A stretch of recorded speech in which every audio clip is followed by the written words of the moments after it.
Well, since it's past 8 o'clock, let's kick this off.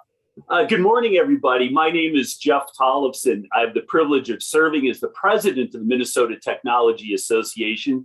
It's my pleasure to welcome all of you to our 2021 CIO panel, where we're going to hear from six great leaders sharing some of the challenges and opportunities for the year ahead.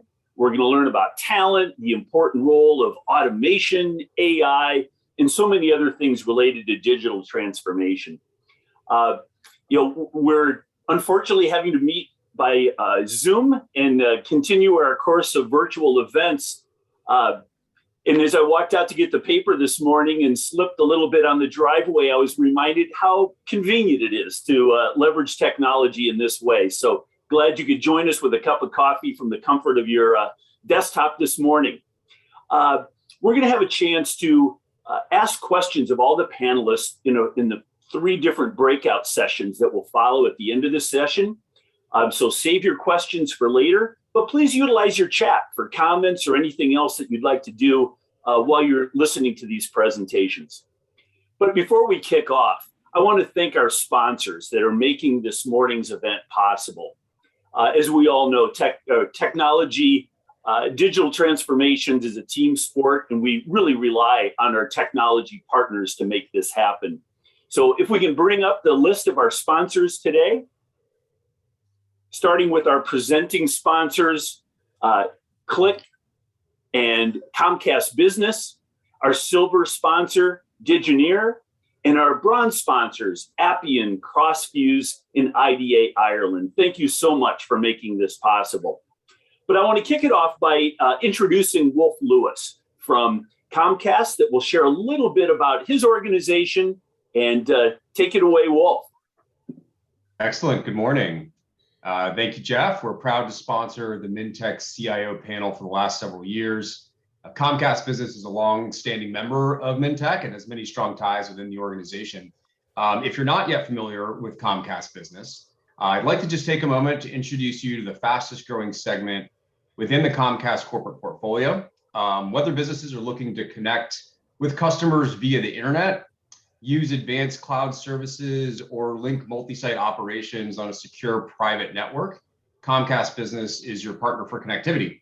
Our range of offerings support every size of business, from small businesses to businesses in a mid-market segment or true enterprise organizations. Whether it's gig speed internet, voice, video, fiber connectivity, advanced security, managed services, SD-WAN, we provide essential connectivity to large customers, including some of the businesses that are here today.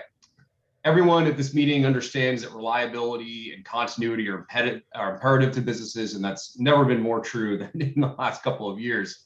If we move to the next slide, as COVID has forced many companies into hybrid working models, with more employees working remotely, we have witnessed the increase in cybersecurity threats.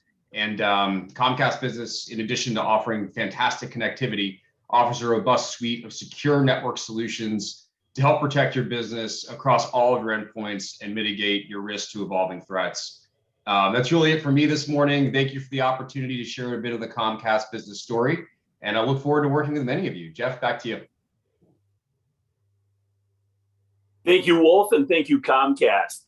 Our next sponsor is Click, and we have the privilege of having Jamie Blumert joining us today from St. Louis, who came up here on a rainy night last night for dinner, and she's going to share more about the important role that data plays in all of our organizations and data literacy for all. Thanks so much, Jeff, and thank you so much. We're also proud to be a gold sponsor of Minnesota Technology. So thank you so much for letting me introduce you to those who may not be familiar with Click. If you look at the slide, what you'll see is, as an organization, we've been proud to be a leader in the Magic Quadrant for 11 years running. We have 50,000 clients globally throughout both our data integration as well as our data analytics platform.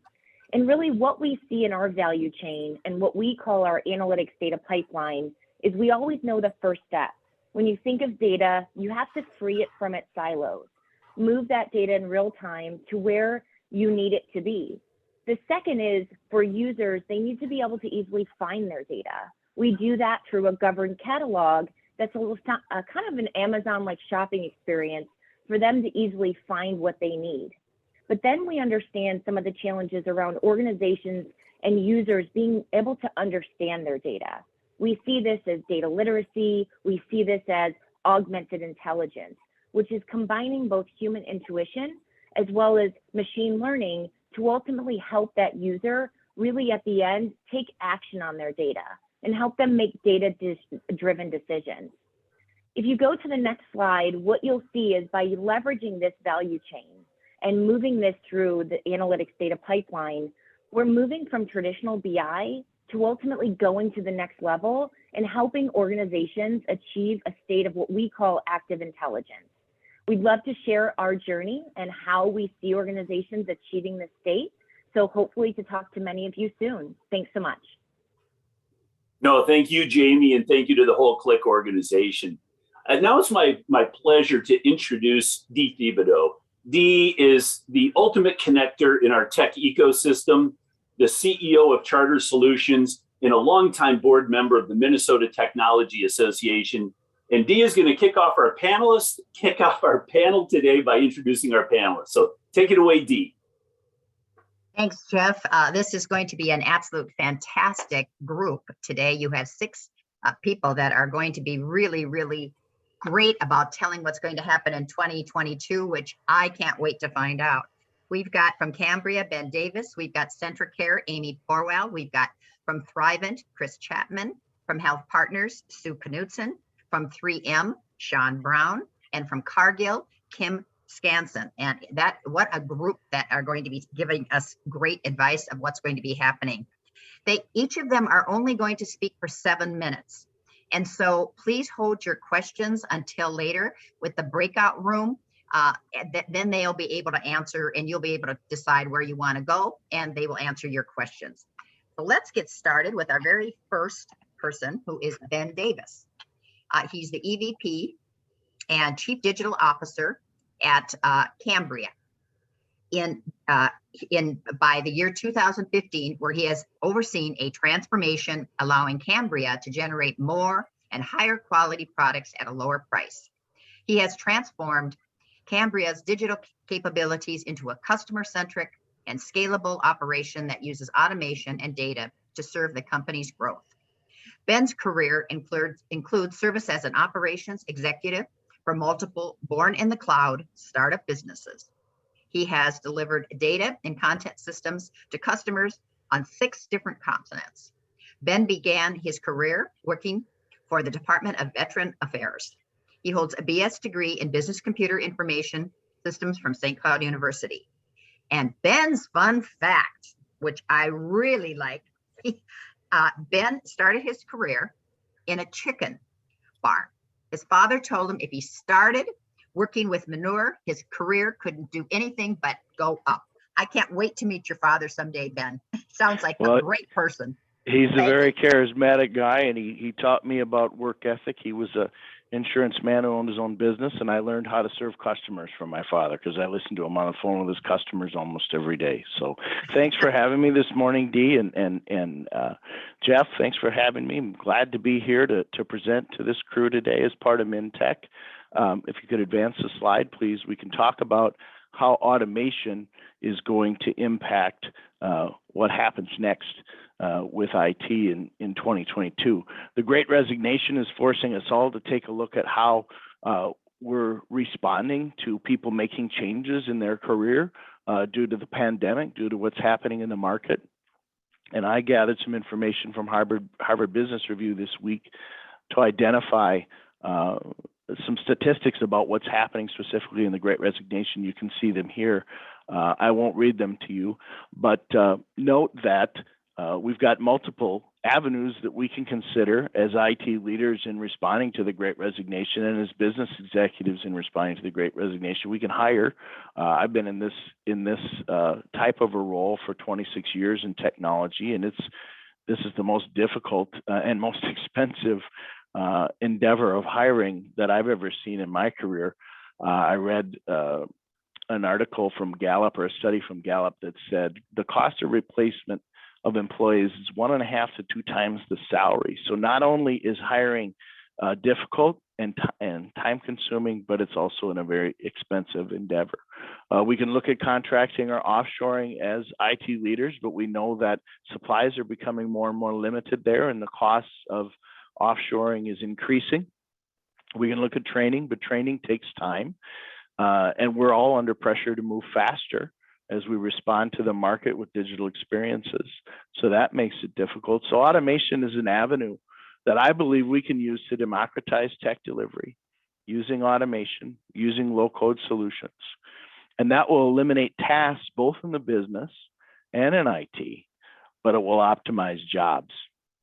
And automation will complement all of these tasks in different ways and further decentralize IT.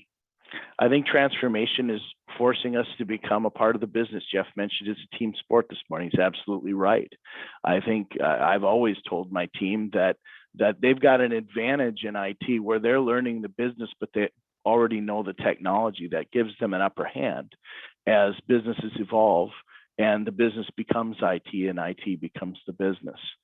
COVID-19, we've seen accelerate that mission.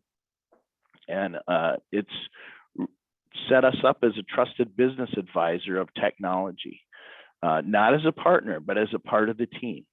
I think in a partnership, we kind of become more of a supplier, and that causes a problem. It's interesting. I read an article last week that was in the Wall Street Journal called "It's Time to Get Rid of the IT Department." And when I first looked at that title, it really scared me. But when I read the article, it aligned with what I've told my team here at Cambria for years now, that with an upper hand in the knowledge of how the business works and having an interest and a talent in IT, you're going to become more of a business leader as our company grows. And that's a very good place to be.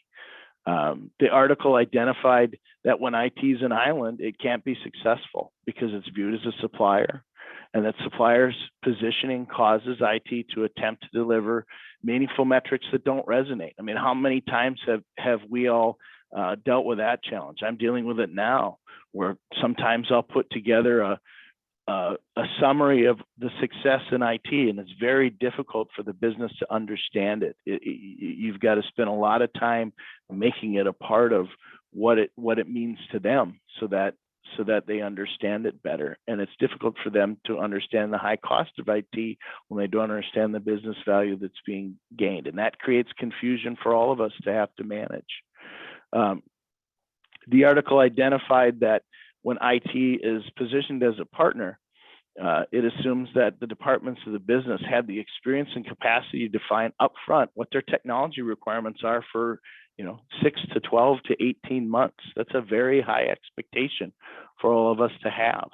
And I really believe that delivering automation and low-code solutions to the business will give us the catalyst to define the guardrails of where we can go with technology. So as IT becomes decentralized and democratized, that those guardrails are in place through those automation and low-code technologies. If you could advance to the next slide, please. I grabbed this from a Honeywell report that recently came out that talked about how important the automation is going to be for businesses. And as a result of the pandemic, automating those jobs that are dull, dirty, difficult, or dangerous are becoming more and more important.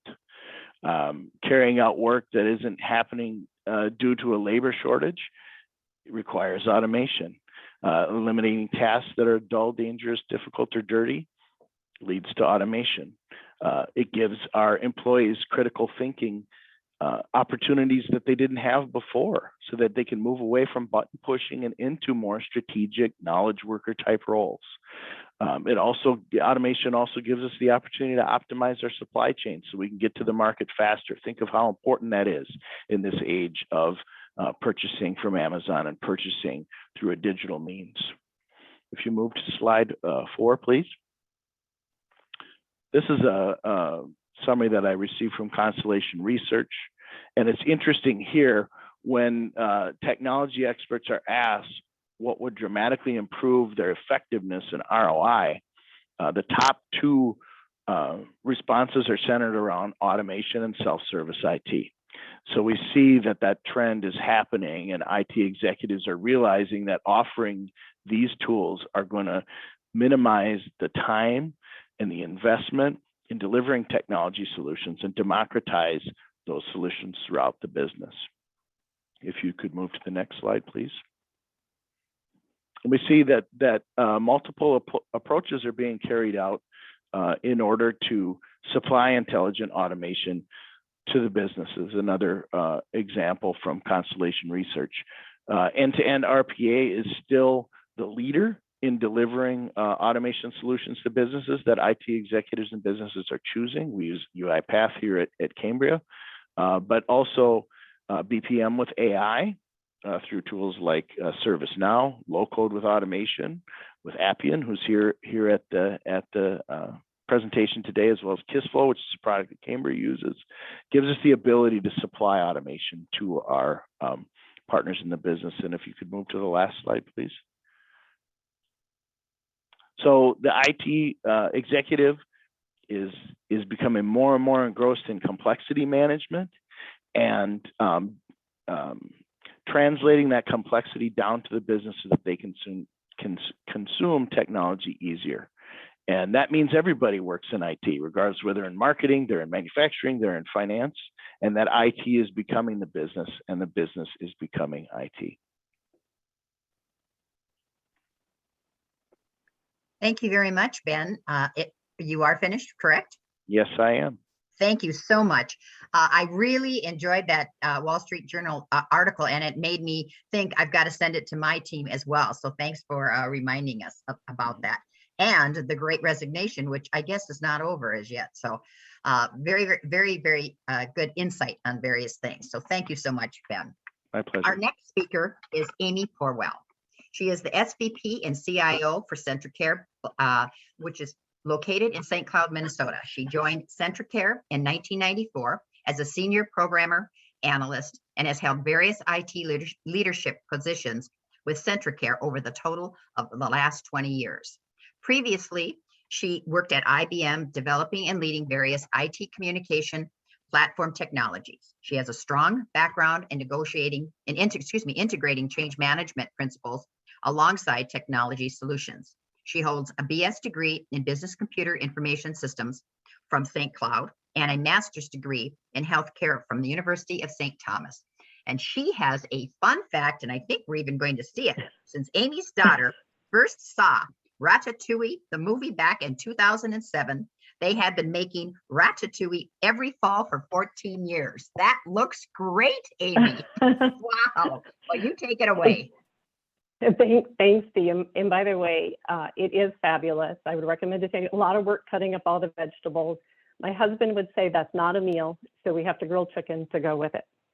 But good morning, everyone, and thank you for providing me the opportunity to tell you a little bit about CentraCare and our journey forward. Next slide, please. My only slide. But since many of you are unfamiliar probably with CentraCare, I'm going to start at the very beginning. The origin of CentraCare started back in 1886 with the Benedictine nuns who built the St. Cloud Hospital. They identified a need to serve rural communities of central Minnesota, which CentraCare is still committed to this day. I bring this up because they faced many challenges as we read their history, but they persevered to advance healthcare within our community. Otherwise, I wouldn't be here today. So today, CentraCare, along with our subsidiary, Caris Health, is the largest system between Minneapolis and the Dakotas, providing full-service life-saving treatment to a population of 800,000 lives across 30,000 square miles. We have 8 hospitals, over 30 clinics, urgent cares, surgical centers, home care and hospice, and senior services. There are just over 12,000 employees and 900 physicians and APPs within CentraCare. CentraCare has 4 strategic areas of focus for 2022. The first one is population health. This is where our payments from our payers are based on keeping people well, so out of our hospital system. 2 is complex acute care, which is keeping care close to home in our rural communities, of which we have many. That is through virtual or our outreach programs. 3 is digital transformation, focused primarily on our patient experience and changing the way we provide that experience to them. In primary care, surgical care, our call center and revenue cycle, and finally safety, and that's really moving forward with achieving zero avoidable harm by 2025. As we move into 2022, we're facing really strong headwinds related to staffing and COVID-19. I just came off a call with other senior leaders within CentraCare just talking about this very subject. But as we move along, we also have cybersecurity issues, we have the digital divide, and we have budgetary challenges. So I don't want to minimize the impact of all of these as I present today, because they're very significant to what we do. But within CentraCare, we see the need to frame up each of the challenges that we're facing alongside those strategic priorities I just identified, where we can use opportunity to advance forward-thinking approaches and collaborative partnerships. So I'm going to share some of those, because as a CIO, I see myself more as a change agent in our organization than a procurer of technology. So I'm going to start with population health. To do this well requires advanced data and analytic tools, and for some of our contracts, new collaborative partnerships with our payers. We have two primary platforms for our pop health work within CentraCare. We use our electronic medical records, been in place since 2007, and we also have a third party providing predictive tools that our EMR vendor doesn't currently provide. These tools stratify our patients and provide our care managers with current and predictive risk-based information in order to target the correct patient populations and get them the care they need and prevent readmissions. We have also formed innovative partnerships with payers, specifically our Medicare Advantage plan with health partners. And Sue Knutson, who's going to speak today, and myself and our teams have come together to do some really collaborative work. We exchange data, we centralize our care management, and we jointly improve the health of our patients. We're also expanding our Community Connect program into 2022, which provides clinics and critical access hospitals and healthcare systems with the ability to piggyback off from our electronic medical record. We'd offered that program since 2009 with the sole purpose of streamlining care for our shared patients and creating efficiencies for our clinicians. These partnerships help our rural communities have state-of-the-art technologies while benefiting from group purchasing. We currently have 13 non-CentraCare facilities on our EMR, with 5 more in the works for 2022 and 2023. The second area of focus was complex acute care. CentraCare continues to invest in various virtual strategies. We had a rapid increase, as many of the people in healthcare did, with virtual care in April and June of last year. We really went from about 1% virtual usage within our facility to, we spiked at times over 40%. And actually certain specialties like behavioral health still remain around 80%, while others have come back down. We're trying to get them back up. We continue to expand our telestroke program in 2022. We currently serve 21 communities in that capacity, as well as provide telehospitalists and teleintensivists to our service area. We're just entering the remote home monitoring space as we determine appropriate use cases. Sleep and cardiology have things already that they have in place, but others just trying to figure out how does it match with some of our population health strategies. And then finally, for complex acute care, we are discussing hospital at home. This has expanded during COVID, and it is not an easy lift. It requires a lot of different technology capabilities, including providing diagnostic studies and treatments from home.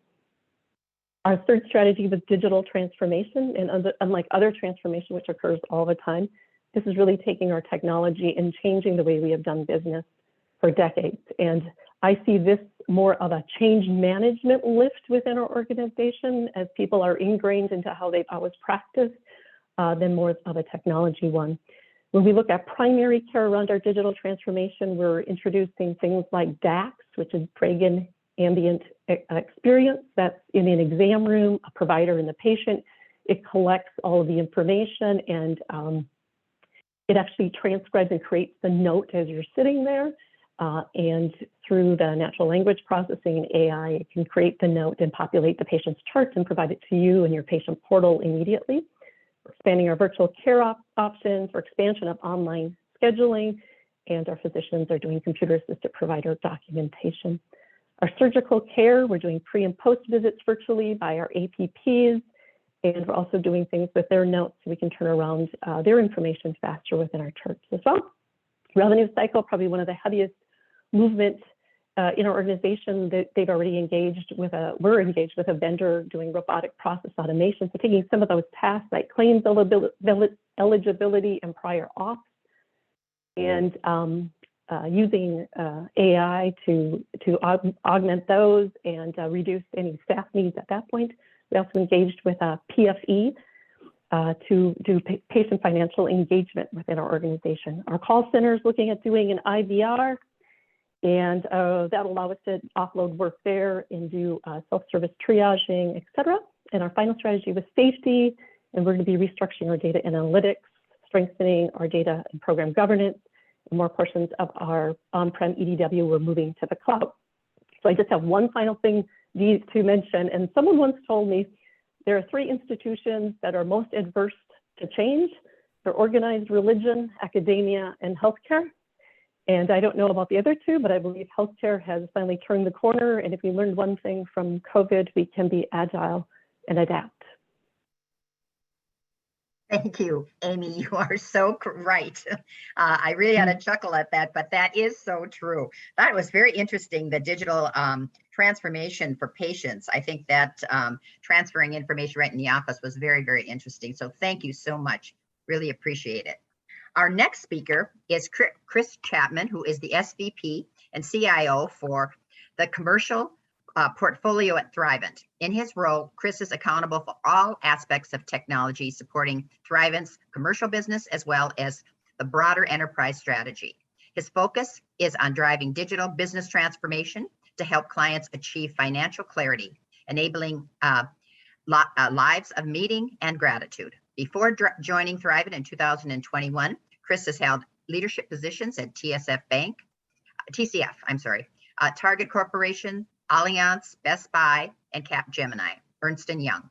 Chris is the board secretary for the Anne Bancroft Foundation, which I know well. We've done a lot of things with them. They're great. He has a BA in computer science and math and economics from St. John's University. And Chris's fun fact is he attended the final Grateful Dead concert with Jerry Garcia. That would have been something to see. Let's welcome Chris. Thanks, Dee. Yeah, it was. I always get a little worried about introducing that fact. It draws all sorts of assumptions, but huge Grateful Dead fan and proud to say I got to see his last show. Anyways, I thought I'd maybe start with a little bit of overview of Thrivent because many of you, like me, maybe don't really know a lot about Thrivent. So if we could flip to the next slide. You know, as I was looking for what my next role was going to be, I was surprised to find out that Thrivent's actually a Fortune 300 company. We're a holistic financial services organization that's dedicated to serving unique needs of our clients. And we do this through advice, investments, insurance, banking, and generosity programs. And the generosity programs, I think, is something that's really neat. That's our way of being able to give back into the communities that we serve. And we're in a unique position to be able to do that. You know, I considered joining Thrivent earlier this fall. For me, that was probably the main reason is after being at TCF and having an opportunity to lead our payroll protection program. Oh, can we go one more slide? Sorry. Lead our payroll protection program. I had the opportunity really for the first time in my 25+ year career to see the direct impact of how technology could impact our customers' lives. And so if you could imagine during the start of the coronavirus, when all these small businesses were closing down and they're trying to get funding, we were able to successfully deliver a 100% digital offering to our customers within roughly 5 days and be able to get them funding so they can continue to pay their employees. And the types of letters and messages we got back from folks were truly unbelievable. And, you know, I saw Thrivent as a unique way to be able to have that same impact on the community, which was a big reason why I joined. Now, if you go to the next slide, you know, again, I think just this is interesting because if you don't know a lot about Thrivent, you know, like I said, we're a Fortune 300 company, but we also, we are a very fortunate organization that we are strong and stable. You can see from some of these numbers, number of billions of dollars under management, our nearly $13 billion surplus that we can use and positions us for strength, regardless of what's going on in the economic environment. And I think one we're most proud of is that we've been recognized since 2012 as one of the most ethical companies in the world. So lots of good things happening at Thrivent that, again, I was excited personally to find out before I joined that I didn't really know were facts about us. So as I think about our opportunities and challenges as we go forward, I think this will maybe be a similar theme to some of what you've already heard is, this idea of what we would say is our transformation, and what that means, to us is really competing on experience and particularly competing on digital experience. There's been a lot of change happening within financial services, and I think in our industry, particularly where core is in insurance, maybe a little bit late to move. And so I think there's a huge opportunity for us to advance through the investment of tech and digital experiences to really serve our customers in a way that's unique in the industry. So if I think about kind of the broader marketplace right now, we are seeing these challenges. Our customers, like many of yours, expectations are changing pretty dramatically. They're used to connecting in person with a financial advisor to do their planning and advice, and that's changed pretty dramatically over the last 18 months in an industry that was already changing. And so what used to really delight our customers is now frankly expected. On top of that, overall, the financial services industry has really been leaning in. We saw that for sure with banking over the last 5 or 6 years, especially in consumer banking. And now as we think in this space of advice and investments, that's also changing pretty dramatically. And so that's causing our organization to look at ourselves and re-examine the way we've served our clients and the way we do that. And for a company that's been in business for nearly 100 years, and we got our start out of really serving Lutherans in their churches, to now think about this digital world we live in, that's a pretty significant change that our organization is going through. So for us, we think about kind of that's the challenge of the broader marketplace and maybe our history. Our opportunity really is to focus our investments and our priorities around client experience. So when a customer connects with us, that we really know who they are, and we know whether they've been with us for investments, advice, insurance. It really shouldn't matter. We should know who that customer is, and we should look like we're one company. The second opportunity I would say is really addressing client needs. Again, historically, I think we've been seen as a company that delivers insurance solutions, and I think we're so much more. And we really need to take a step back and think about how do we deliver advice to our clients to help them figure out what they need for life, not just what they need in the moment. And so you're thinking about oftentimes a relationship over many years, sometimes decades, that we need to be able to provide advice and be able to support our customers as they look to receive their financial independence. And then finally, how we service the customers, right? So again, like many of your businesses, customers are looking to engage with us on their terms. So our traditional path had been through an advisor, but if you think now, as we have a bank, they want to connect with us digitally. They may want to get advice digitally. They may want to start digitally and interact with us after that with an advisor. And so those are all new opportunities for us to think about how we connect with our customers and do it in a way where we can meet them where they are versus where we want to meet them. So many opportunities across our company to use tech and digital mindset to be able to solve some of these customer friction points. So I think about how are we going to make it happen? And this is something that I think every organization is challenging with. We heard a little bit in the previous speaker talking about it's a change management effort. It absolutely is. It's a change in the way that we compete. And the way we've thought about it at Thriven is, first and foremost, we have to modernize a lot of our foundation. So I would say historically, over the last few years, maybe we've been investing more in tech, but historically, our organization maybe saw tech as more of an operations function. And now I think we're realizing that if we're going to compete in the marketplace, tech is a key piece of our business and the way that we need to compete. So understanding we have to modernize many of our platforms, and what I think that'll do is create opportunities for us to leapfrog. Maybe, historically we were very focused in call center opportunities, and now we can shift directly to creating customer experiences and self-service, maybe from seeing what other companies have done, because we just have had minimal investment in those spaces. So maybe we don't have to go through all the learning curve that other companies have had to go to figure out what are the best experiences to deliver in self-service and how do you do that. So we can learn from others and maybe leapfrog their position. The second area that I think we're going to really focus on and how we make this happen is really changing the way we work. And I think this is something I learned at TCF and Target, is that you really just saying we want to be digitally oriented or customer focused isn't enough. We have to actually change the systems, the mechanisms in which we operate as a company, and change the way we work. And for us, that means really what we would describe as adopting a product model, where we design and develop products based on experiences directly connected to a customer, as well as creating a culture of engineering, and start to organize teams and engineers around those experiences and really connecting our engineers to the customer. I think today, like many organizations, you see this environment where we have 4 or 5 handoffs before an engineer is actually engaged on helping find a solution. And I think our belief is we need to bring those engineers to the forefront so they're working directly with customers or folks that serve customers directly, so we can really understand the business problems we're trying to solve and iterate through them quickly through engineering experience and technology experience. And we think that's a secret to our success as we go forward. So pretty substantial change in the way that we've operated from the past.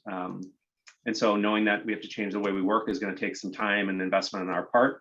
But having kind of been through this type of change before, I think when you get on the backside of it, it's clearly pretty amazing to see what you can do with tech and how we can engage with our business and customers to deliver experiences that delight our customers.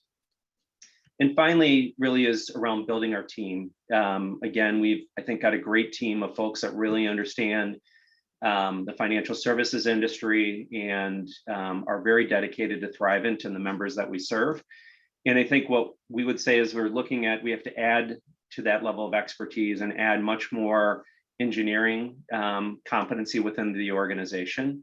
And think of that as in terms of investment in our team. That'll be a pretty big differentiator, that if we want to compete on experience, we need to bring, I would say, additional engineering talent to our organization to help us not only figure out how do we use some of the modern platforms, compete with APIs and data and the things we've all been hearing about, but also to be able to help us iterate quickly on customer experiences. Because I think, as we've learned, customers are kind of fickle and their ideal experience changes from time to time. So we need to be able to respond to that quickly and have talent within the organization that can help us do that. And so when we think about key competencies for the technology organization, it's really investing in engineering talent and making sure that's a key point of our focus as we go into the next year.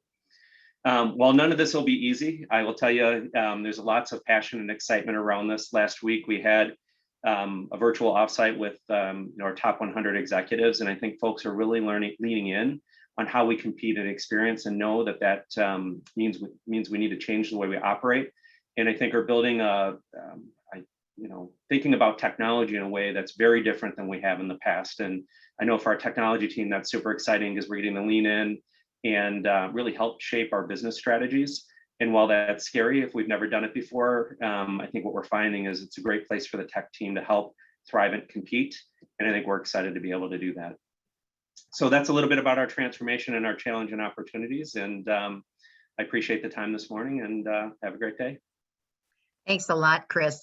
It was really refreshing to hear you talk about client experience, because you think of that in the areas maybe of healthcare or retail or various areas like that, but in finance you don't always think about that. So really appreciate your ideas and your thoughts on moving forward. So thank you so much. Our next speaker is Sue Knudsen.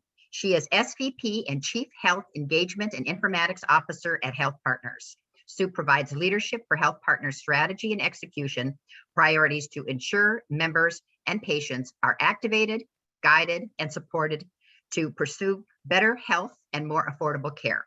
This also includes pharmacy and dental.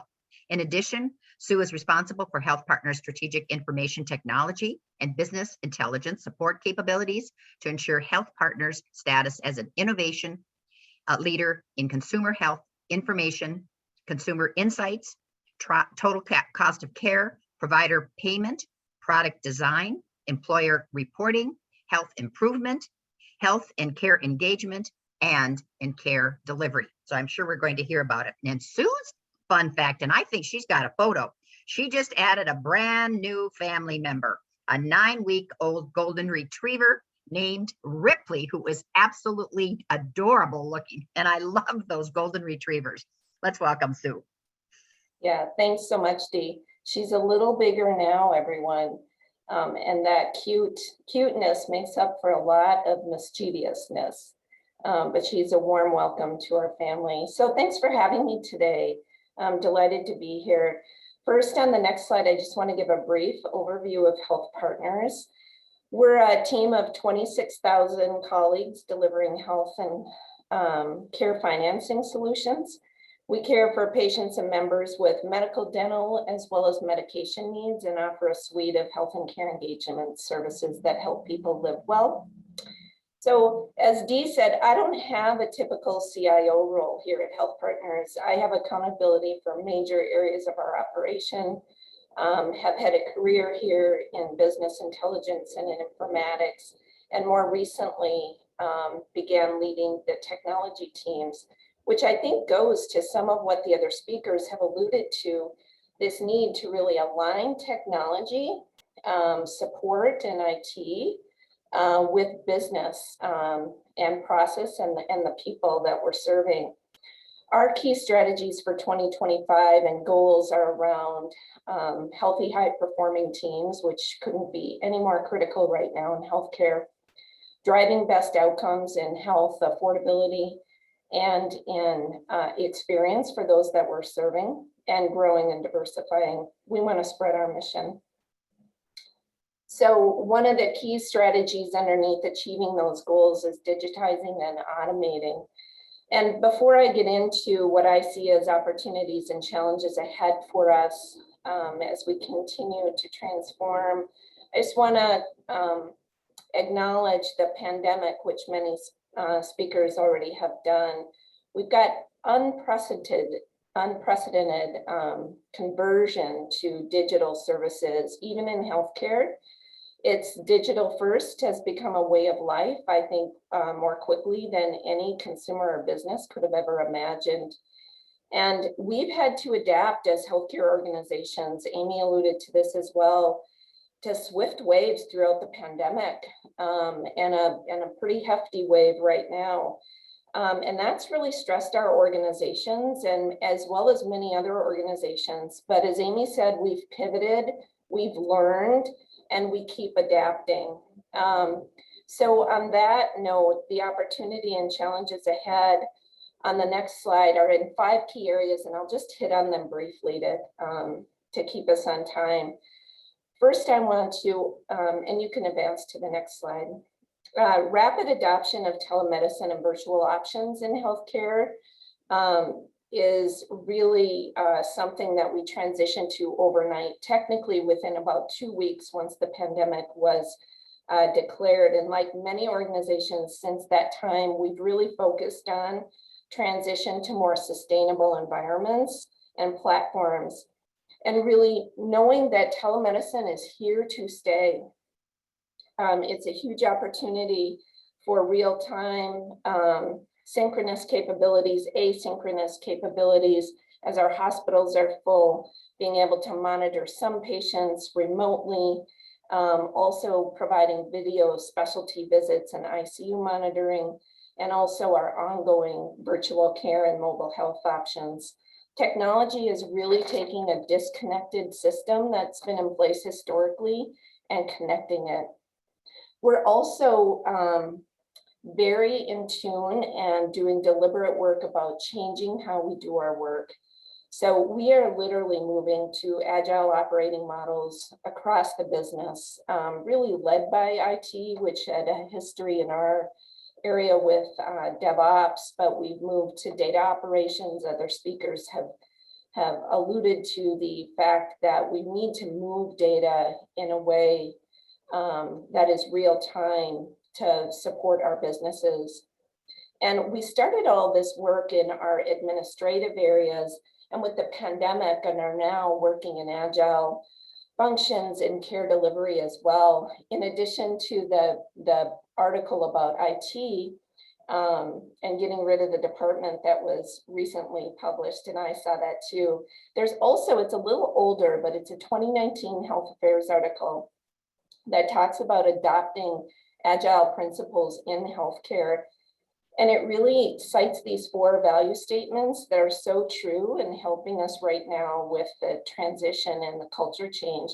And that's valuing individuals and interactions over process and tools, working software and tools over comprehensive documentation and rules, collaborating with customers over contract negotiations. This couldn't be more true in every industry, but especially in healthcare. We also compete, but we collaborate, particularly in Minnesota and in our region. Amy is a close colleague of mine. We do not only a lot of work between our businesses, but on behalf of the state as well.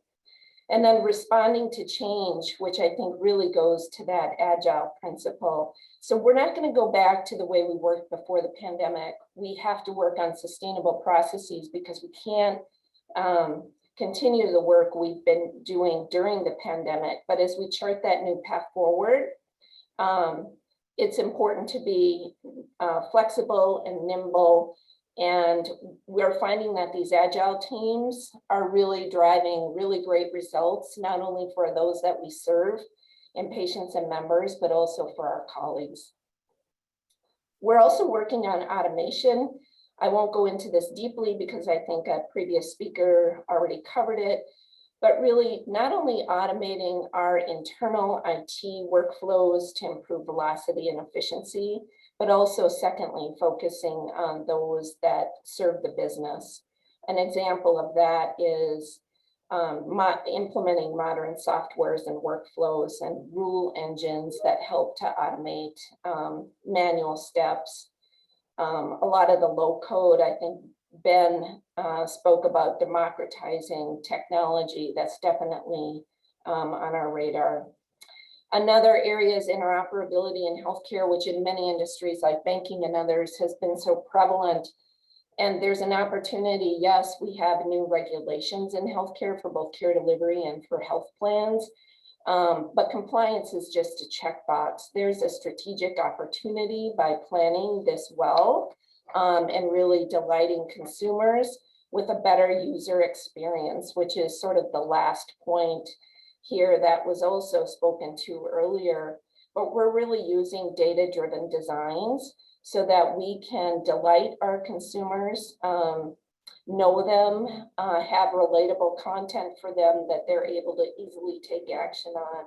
It's an integral part of our data strategy, helps us know who folks are, and recommend steps that they can take to improve their health and well-being, and really take care of their own health journey and partner with us on that. So those are a few key areas. Dee, I will hand it back to you. Thank you, Sue. The digital first was really exciting, and telemedicine, I think, is so great that it's here to stay. Everybody would rather pick up a phone or talk or look on the computer and interact rather than, make a trip into the doctor. So I'm so happy that you're intending to do that. And as a delighted consumer, I am delighted. So thank you so much. Our next speaker is Sean Brown. He's SVP of Digital Transformation at 3M. In his role, Sean is responsible for developing and leading the enterprise digital strategy, including technical and commercial leadership across the business teams and enterprise operations. Sean has also held leadership positions at Stryker, Oracle, PeopleSoft, and JD Edwards. He has a bachelor's degree in neurobiology from the University of California, Berkeley, and an MBA from Berkeley's Haas School of Business. He was a founding member of AdvaMed's Digital Health Executive Leadership Group. He has been recognized by Fortune magazine as a top 10 service leader, and also was selected as Computer World's magazine as a top 100 IT leaders. And Sean's fun fact is his children are 1/4 Persian, 1/4 Filipino, 1/4 Irish, and 1/4 German. So I can't quite imagine. That is quite a combination. They must be really fun to have around. Let's welcome Sean. Thank you, Dee. And yeah, and I should have included a picture on that. Then we could have played a game to see which shows up, because it's, when you get 4 different parts put together, they're all very different, both on the outside and the inside. But it is a little bit of a fun fact. I'm half Irish, half German, and my wife's half Iranian, half Filipino. And we, our first child, we named Parisa for the Iranian side, and then we had Tiernan for the Irish side, and on a lease for the German side. And then I will say we were blessed with a fourth. And so we thought we would have to go with a Filipino name, and we actually struggled and could not come up with one. So we called our fourth Bodhi, and he is turning into a Bodhi, and he'll be a blessing and entertain us into our later years for sure. That's great, Sean. Well, perfect. So I just had one slide to share.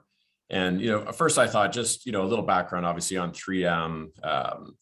It is a very large multinational organization, really, built around 4 discrete business groups. You got the consumer business group, which most individuals are pretty familiar with their products, with Post-it and Scotch and Command. And then you have, and it's actually the smallest of the 4 business groups, surprisingly.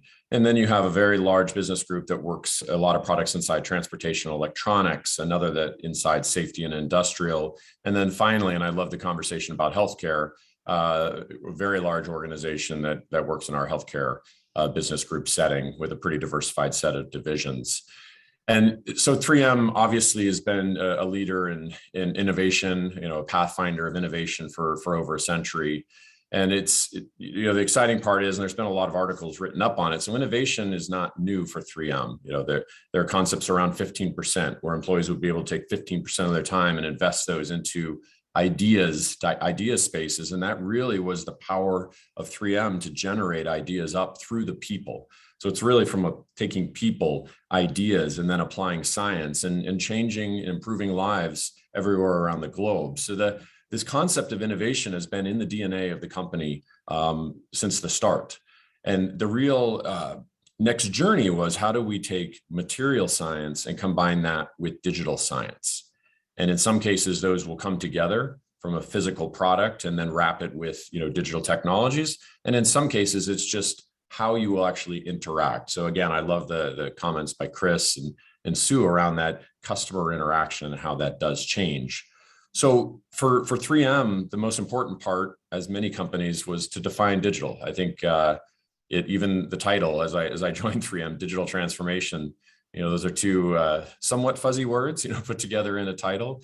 And as I joined the organization just about 1.5 years ago, digital was thrown around. It was almost like digital buzzword bingo. There was a lot of talk of digital, but there wasn't really a clear understanding or a structured offense around how digital was going to impact the organization. And so this was a framework that we built out, really crowdsourced it, worked across the whole organization, all parts of the organization, to really get an understanding of what digital was and how we needed to organize. And so we laid it out in these 4 outcome areas, and we called it outcome areas for a very specific reason. We wanted to drive not just experimentation, but we wanted to drive outcomes for the broader organization. So we did, across these 4 outcome areas, identify an EBITDA target over a 5-year period, both on the top line and the bottom line, of where we wanted to drive new incremental impact due to digital. And so from a digital customer, again, I love the conversations earlier. This was really about how are we interacting with our customers? And that can be end consumers. Many of the activities we're driving right now inside the consumer business group around smart filters, giving more intelligence to the consumers as they're interacting with our physical products, but also when we're working with OEMs and a lot of the bench to bench. It used to be you jump on a plane and you'd fly out and everybody would sit in a room and you'd work on the next release product, and 3M would bring their scientists in and their material, and you'd literally work side by side. And that through the pandemic has changed. The expectation is everybody doesn't have to fly on a plane and co-locate on these incremental innovation sprints. And so how do we use digital technologies to be able to do that remotely? And the team has built out some amazing model hub applications where you're able to pressure test certain components depending across all the BGs, which has really been able to take this to another level. Digital product is really that area of how do you either take technology and wrap it around an existing physical product, or how do you expand out new standalone digital services? Our healthcare business group has some incredible pure software solutions and really expanding those out. And then in other areas, very material science focused, and how do we start to layer intelligence IoT or otherwise, into those products. And the teams have been doing an incredible job across that area. Digital operations, for the size and scale of 3M, this is the area that has the biggest opportunity. From our global manufacturing and connected supply chains, very vertically integrated company. There's a huge opportunity here, and really starting to extract data off the OT layer, as well as we're moving products around the globe. Whether it be connected manufacturing, connected supply chain, Industry 4.0, very rich portfolio of activities that the teams have been driving, and we're starting to see some really impactful output here. And then finally, digital enterprise, which is probably more of the traditional, how do we take technology and improve the efficiency of the corporation, robotic process automation, some of the new analytics tools. And just as a segue, from an enablers, data and analytics touches everything. So we really identified what are 3 enablers across these 4 outcome areas that we wanted to make sure that there was focus on, and setting up a digital core from a data and analytics perspective. So the team, again, did an amazing job using some of the newer technology to be able to pull data out of our core SAP deployments, but also the majority of we have a lot of legacy, I shouldn't call it legacy, we have non-SAP production environments that are around the globe as well. And so pulling all of those data sets in, new acquisitions, being able to pull that in quickly so we can run global visibility was a critical element inside our data and analytics enabler. Digital culture, we could spend a whole session on digital culture, and that was really a big focus. 78% of digital transformations fail because of culture. It never makes it off the PowerPoint deck. And we set up a whole work stream around digital culture, pulled in our CHRO, our head of technology, and one of the group presidents to really ensure that we had champions of this, and then brought a cross-functional, cross-divisional group together to be able to drive this. And we have work streams around attract and retain, digital mindset, fluency, building out a digital acumen, and really a curriculum for digital to be able to level up marketers, R&D individuals, technologists. And then finally, prioritization. This was really, how do we make sure that we are pulling those ideas together, identifying what those are, and moving at a scale that will have an impact at a company the size of 3M. And then at the foundation level, just platforms and partnerships, really looking at that reusable tech block concept. So as the innovations are happening from a digital perspective, we also have to pull those back in to the center. And we have a digital marketplace set up where now different divisions don't have to reinvent the wheel, and they can grab some of those technologies and run with them. The other part is partnerships. A company like 3M has done an amazing job over time of building everything inside the organization, because there were so many capabilities. But with digital, you have to partner. You have to partner with individuals that may have other sets of data, may have other elements of that data journey from a customer perspective. And that's what I think the exciting part when you think of just the Minnesota ecosystem is. Even on this call, we have an incredible number of innovative companies. And when we think about these partnerships and creating this ecosystem, it's here. And you actually don't have to get on a plane to be able to drive those. So a little bit of a race through on the framework, but this is really what we've been driving, some great outcomes across the teams inside 3M for our digital transformation. Thank you so much, Sean. I love digital in all areas, from the customer to the enterprise. And I totally agree that culture is really, really key to it. So really appreciated hearing how you laid it all out. Thank you so much. And our next speaker is Kim Skansen. She is the president of Cargill Business Services, a global organization partnering across Cargill to transform how work is done more efficiently, effectively, and consistently, enabling Cargill to leverage its size and scale. Prior to joining Cargill in 2014, Kim worked at Target Corporation and began her career as an engineer at Travelers. Kim is an active leader in the community, serving numerous nonprofit organizations, including the Park Nicollet Foundation. She's a champion for STEM education and opportunities for women and children. Kim has served as a board member and advisor for WLIT and Code Savvy. She has a Bachelor of Arts in Management and an MBA. And her fun fact, which I can't wait to talk to her about, is she climbed the highest mountain in Germany. Wow, Kim, I am impressed. Well, Dee, thank you for that intro. And you might not be as impressed when I tell you the real backstory, and this is that. So the Zugspitze, which is just south of Garmisch-Partenkirche, is near and dear to me. It's where my dad was born. And I've been to that mountain several times. But the time I climbed to the top, I actually was 7 months pregnant, and I took a cable car up most of the way. But I did walk from where the cable car took me up into that top little gold thing you can see in the picture there. So I didn't get all the way there, but I had some help getting up the majority of the mountain. That is still impressive. Very impressive, Kim.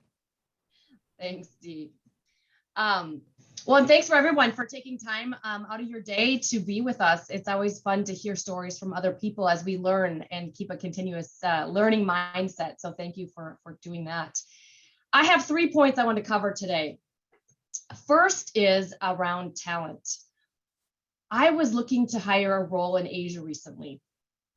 And in our normal scripting and in our recruiting screens that our HR partners do for us in the beginning, they asked a candidate who ended up being our top candidate. They said, "Are you willing to relocate for this job?"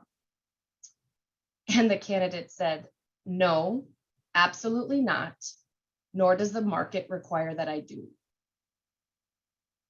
So it just was a good reminder. And maybe that pandemic, if you can think of a silver lining that we've all learned this past couple years, it's around the ability for us to bring our whole self to work, right? We hear dogs barking in the back. We see family members walking past cameras.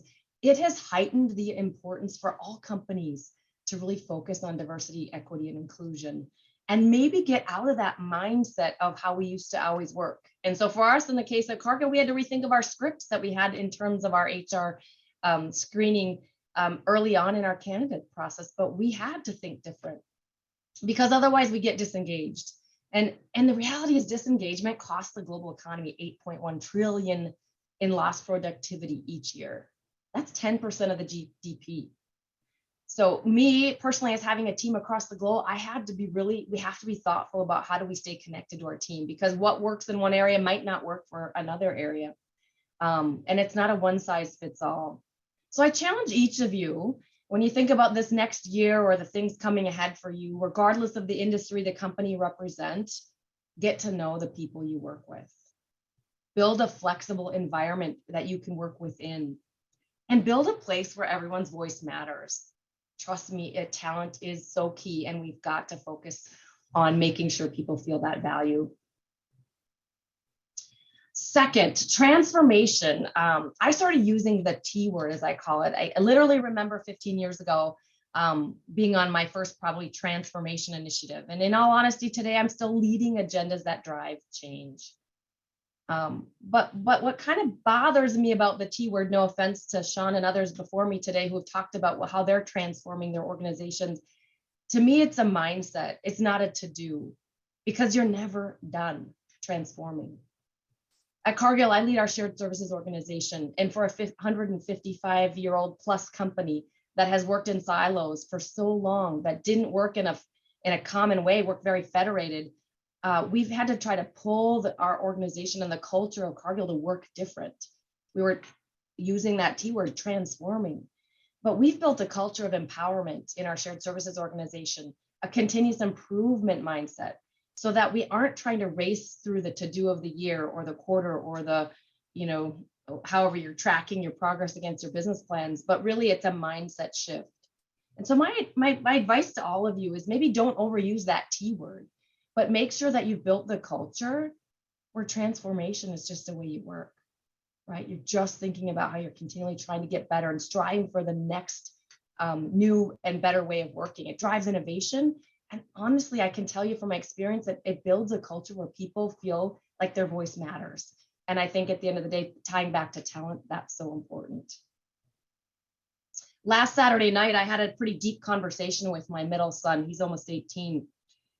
And albeit it was 12 o'clock, it was 12 in the morning. He woke me up a little after 12 and said, "Hey, Mom, let's talk. I want to talk a little bit about my future." And for a son that hasn't had that conversation with his mother yet, I quickly awoke and sat down and had this conversation with him late at night. And he wanted to talk a little bit about the stresses of having to decide what's next for him in his life. And he was talking about his interests. And one thing that caught my attention was he said, Mom, I'm interested in financial planning. I'm curious about it. Well, I said, tell me more. What, I'm really interested in it, but you know what? I can't do that job. And I said, well, why not, Sawyer? Why can't you do that job? Well, because financial planners are all going to be automated within a couple of years, Mom. Why would I go to school for a thing that won't exist in a couple of years? And it kind of caught me in my tracks, because I think of the automation where we talk about it a lot in our workplaces, right? We as technology leaders and people in the industry that we provide services for our companies on are always thinking about how do we leverage technology in new ways. But here's my 17-year-old son making a career choice at that age about something he didn't think was going to be around, because he could see the technology advancements coming. And we see it across the board. It doesn't matter what industry you represent, you sit in today. I was reading an article recently about Alaska Airlines. And while we probably would say the travel industry, the airline industry has been using technology to further enhance its service to our customers in a lot of different ways, they have this new program called the Flyaways program. And it's really around routing passengers more quickly to get to their destination. So it's a real-time, significant AI approach where they're looking at how do we get to this flight as fast as we can, real time. And in their 6-month pilot, on average, I think it was a local domestic pilot, they were able to shave off minimally 5 minutes of flight. And not only that, but and save hundreds of thousands of gallons of fuel. But it's that reality that we talk a lot about how technology can further enhance the customer experience, but there are so many things, and the list is long, about how AI and automation are really just ways of working. In healthcare, we talk about jobs going away. I think we talked about radiologists, would be obsolete by now. 5 years ago, we said by 2021 they'd be obsolete. Well, it's really not about being obsolete. It's about enhancing the diagnostic process and saving time and human error rate, so that patients, people like ourselves who are looking to get those services, are ensuring that we are getting them as quick and as accurate as possible. So the reality is, these are technologies looking for business problems to solve. And our job, and all of our job, and I challenge all of you on the call, is find the business problems, prioritize the business problems, because everybody always talks about the latest technology trends or what's new. And the reality is we've been automating for decades. And while the technologies might be further along and our AI capabilities are probably stronger today than they were a year or 2 years ago, our job as leaders and our job as technologists are really to find those business problems that we can help our company solve. So in summary, I'd say remember people first. Transformation is just really a way of working. It's a mindset. And find those valuable business problems, because then they're game changing for your companies. Because if we all do those things, the impact you'll have in your company in the coming year, it'll be game changing. Thanks for your time today. Thank you, Kim, so much. I love transformation is a mindset. That is so great. We had fantastic speakers today, and now we're going to move to our next level. I'm going to turn it back to Jeff. Thank you so much, Dee, and thank you to all of our panelists, to our sponsors for this great conversation. Really tying in the importance of cultures of transformation, of leveraging technology, utilizing our talent, and creating inclusive and welcoming workplaces. All great things to think about as we launch into the new year. What we're going to do next in our final final moments together before 9:30. Is a chance for you to ask questions of the panelists. So we have 3 different breakout rooms that you can choose from. Raise your hand through Zoom if you have a question, and the moderator will lead you through that. So Adriana, if we have the breakout rooms available here, we can begin that process. And again, thank you all for joining us today. And the breakout rooms should be showing up.